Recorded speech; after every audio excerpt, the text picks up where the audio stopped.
Hello and welcome to Prairie Pulse. I'm John Harris. Joining me today is Carmen Groh-Ziminski from the superintendent for the North Dakota Vision Services School for the Blind. Thanks for joining us today, Carmen. Great to be here. Thank you for inviting me. As we get started, Carmen, first off, tell us the folks a little bit about yourself, where you're from, and your background. Well, I'm originally from North Dakota, western Walsh County, Adams to be specific.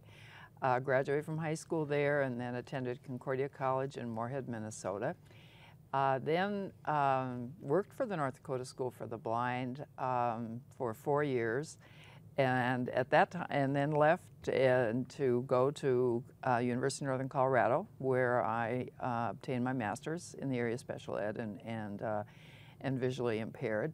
Then worked there and also for rehabilitation, and then from 1976 to 91 I worked in Phoenix, Arizona, both in the area of rehabilitation and also for Phoenix Union High School District. And then in 1991 returned to my home state of North Dakota, so I'd been gone like 15 years, so a major adjustment as it related to the temperature and so forth, but I'm still here, so that's a good thing. And came back then in 1991 as Director of Education for the School for the Blind. 94 was appointed by Dr. Wayne Sandstead as the superintendent, and I've held that position since that time. Okay. Well, this is a special year for the school, as I believe it's the 100th anniversary for the school. Can you talk about some of the activities, celebrations, and I guess excitement around this event? Oh, we've had a great year. It's really been phenomenal. We've had a centennial team that has planned all of the events through the year. We have a foundation that has helped us, and we had centennial partners that gave us donations, so we had some separate funding that helped us to carry out these events. In January, we had an awareness for Louis Braille, who was the founder of Braille. And then in February, a family weekend in Jamestown, also a Go Ball tournament and a special recognition for the proclamation that was written by the governor. Then in May in Grand Forks, we had a major conference where we had 80+ people in attendance, and we had well-known speakers from our state and also from out of state. We had the person that is executive director of the professional organization for the Association of Education Rehabilitation of the Blind and Visually Impaired from Alexandria, Virginia, plus a former president of the National Association of Parents of Visually Impaired that was a guest speaker with us too, plus many local people in South Dakota. We had our centennial banquet during that process where we had over 100 people, Lions and legislators and families and the attendees at the conference, of course. And then in June, we celebrated the birthday of Helen Keller with an open house at in the Pioneer Room at the state capitol. And presenting there was Bob Rutten, the Director of Special Ed, and also Dr. Wayne Sandstead, the Superintendent of Public Instruction, and Dr. Kaiser with the South Dakota School for the Blind and Visually Impaired. She kind of told a story of the life of Helen Keller. And then our two most recent events, on the 11th of September, we had an open house.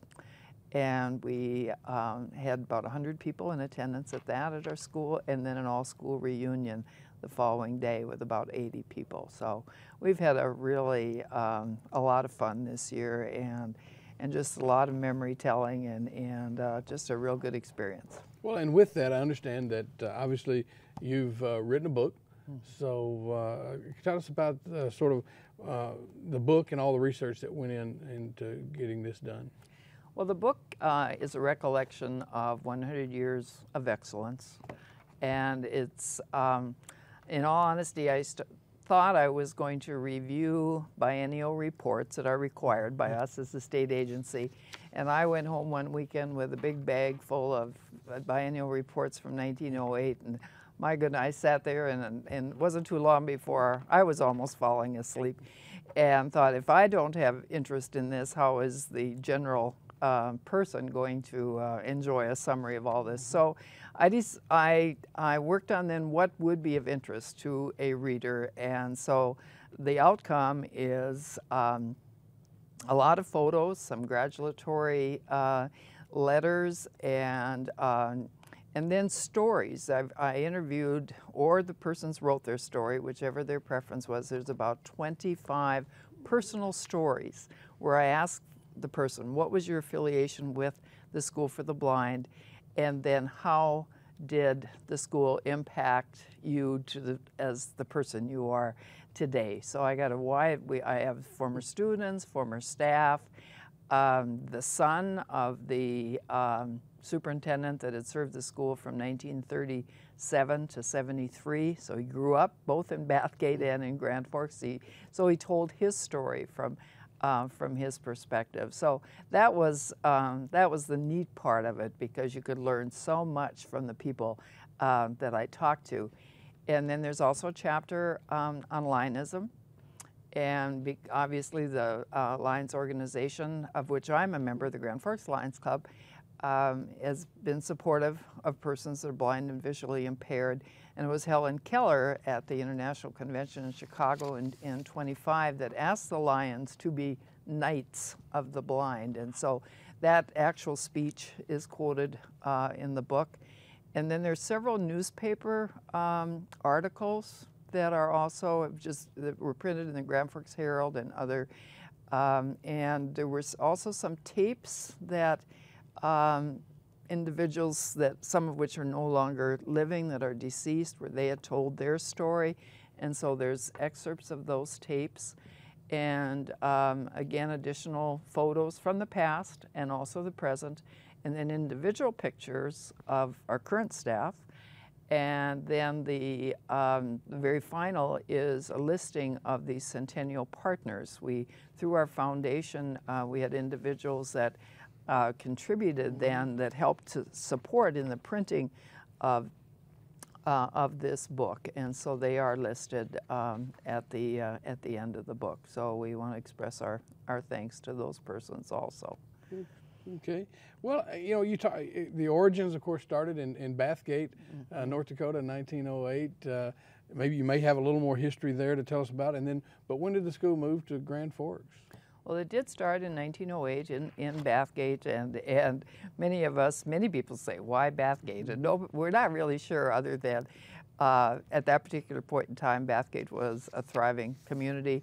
And also was kind of a legislative agenda. I think there probably were a group of supportive legislators that wanted the school to, supported the school to be in Bathgate. The building still stands, and it's just a very stately, it's a huge building where classrooms were, and the dining room, and the apartment for administration, and all the rooms, because at that point in time, all the staff lived right there at the school. The children that attended there lived there, but also the superintendent and his family, and every teacher and all the teachers and the cooks and so forth. They all lived in this same building. So, and then in 1961, the school moved to Grand Forks, and there was quite a process because that had to be a vote by the state of North Dakota, and legislators were involved, Lions clubs, the consumers of our state, the North Dakota Association for the Blind specifically, was very involved. So that was a lengthy process. My father, who has passed away, he mentioned to me that he remembers voting and approving that the school could move from Bathgate to Grand Forks. But one of the main reasons, better access to resources, better medical care, just a more metropolitan area, and so and there was a strong commitment at that time for collaboration with the university, because we're physically located near the university campus, and that has continued. We still are very involved with the university, the teacher training program, the psychology department, the counseling department, the medical school, and occupational therapy, and just a variety of components with the university. Well, then the school, what are the services that the school provides? We are a statewide outreach program, and we provide services to persons of all ages that are blind and visually impaired. We provide to infants and their families. We have regional people that go into the homes and work with these individuals. We work with the local schools and throughout the state, and also high school age, college, and then adults.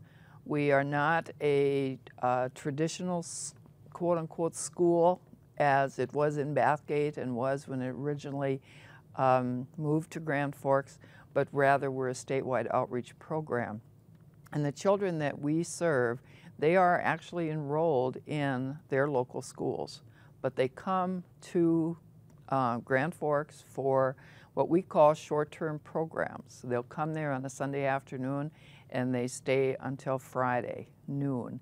And while they're there, then they are learning the technology, the orientation mobility, the daily living skills, the social skills, the career and the vocational, and all of these, which in our education we call it the expanded core curriculum, because it is curriculum that a blind child needs to learn to be an independent adult. And then we also have scheduled weeks where adults come to our facility also and work on many of those same skills. An individual that may have recently lost their vision, for example, as a result of diabetes or maybe other health needs. And so the programming is there for them also for scheduled weeks. We do not graduate students, but we do, for a high school student, for example, our teachers are certified just as they would be in a local school district. So if they attend these week-long programs that I was referring to and meet the requirements hour-wise, then they can receive credit for that, and that then becomes part of their high school transcript in their, at their particular local school. So it's not only those week-long programs, but we take those skills and bring them to the local school also. Work with their teachers in their schools, their paraprofessionals, and so forth. And in addition to having staff in Grand Forks, we also have an office here in Fargo, also in Jamestown, Bismarck, and in Minot. So we have individuals that are located there, plus the majority of the staff that are in Grand Forks travel throughout the state based on their area of expertise also. Okay. Well, who exactly is eligible to be a student? Any person in the state of North Dakota that has a visual impairment to the point that it impedes them to function in their particular setting. So, and we oftentimes may serve an individual where they question if, a young child that may be having some difficulty in his preschool or in first grade or whatever, and they will contact us and say, will you do what is called a functional vision evaluation to determine whether the needs whether his or her needs are impacted by the vision or not. So eligibility is based on a visual impairment. Sure, but you do have to be a resident of North Dakota. You do have to be a resident of North Dakota.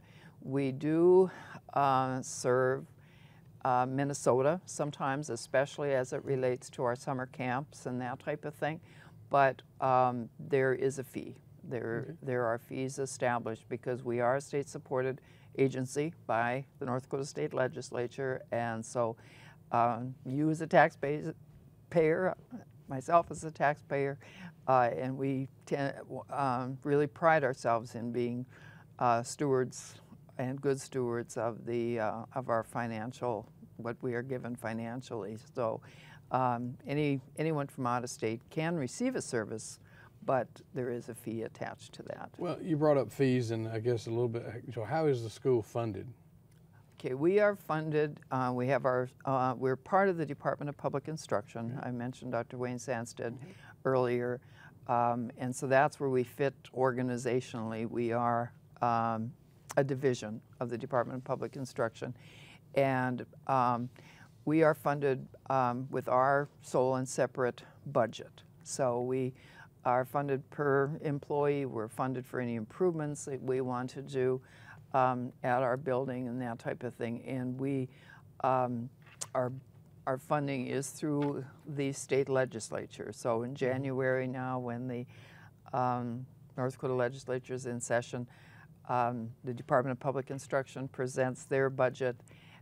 School for the Blind will present theirs, and the business manager and myself are the two primary persons that do that. School for the Deaf, which is also a division of the department, and the state library.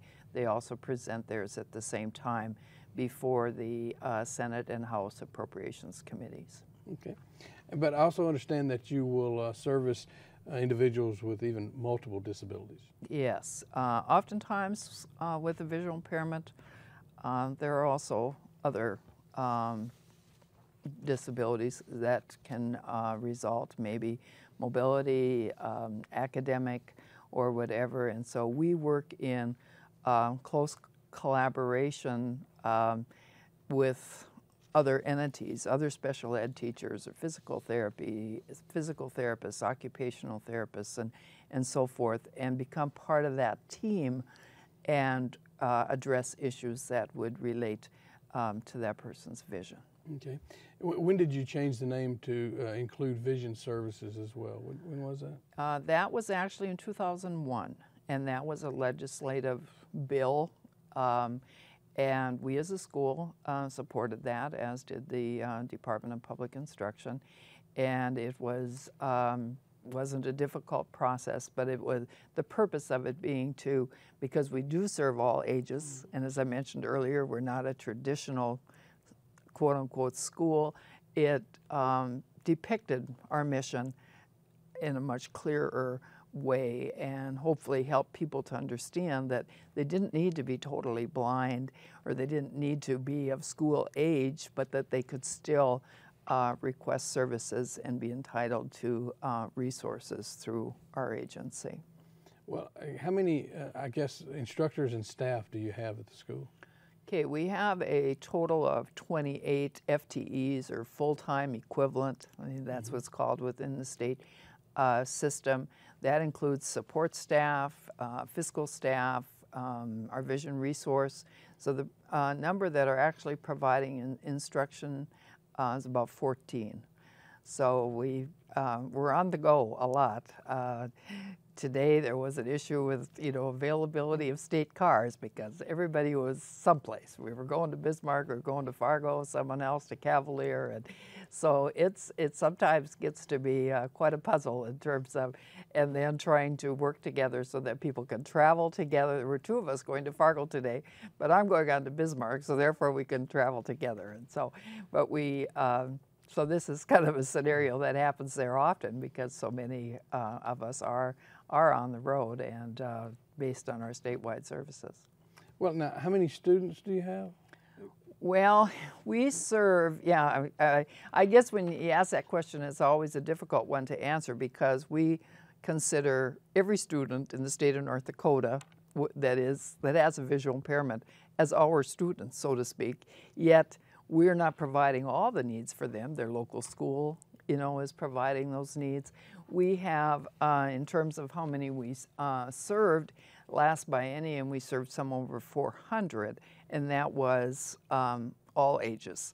We do work with the American Printing House for the Blind, and those are students that are legally blind and that are entitled to federal funds for specific adaptive materials and Braille textbooks and so forth. And the current number that is listed on that census is 233. Okay.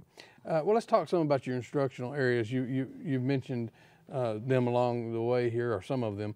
Adaptive technology, what is that? Okay, adaptive technology has changed significantly, and I began in the field of vision in 1969. I started very young, right? But anyway, technology then was a reel-to-reel tape recorder and a large print typewriter. And we have seen since just a phenomenal change in the area of technology as it relates to the blind and visually impaired. It includes everything from a very simple low vision aid to magnify to a clock that someone can use and press and then know what time it is auditorily, to enlarging on a computer screen, which is called Zoom text.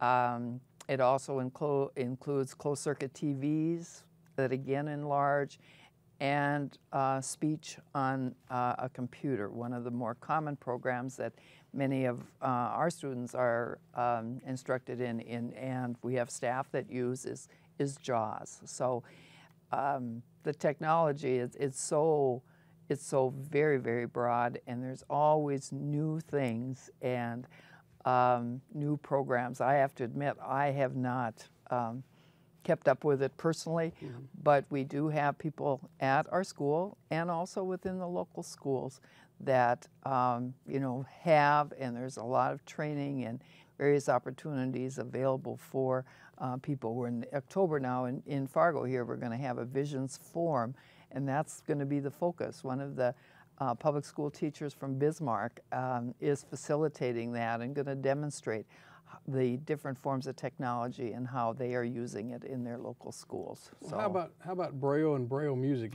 With technology the way it is Braille still extensively used? Yes, Braille is still extensively used. There was a period in time with the technology where Braille maybe didn't get the emphasis, but now we have realized, professionals in the field and based on research and so forth, how important Braille is, because without Braille for a person's blind or visually impaired, and especially a student as they're going through the academic year, Braille literacy is a term that we hear a lot.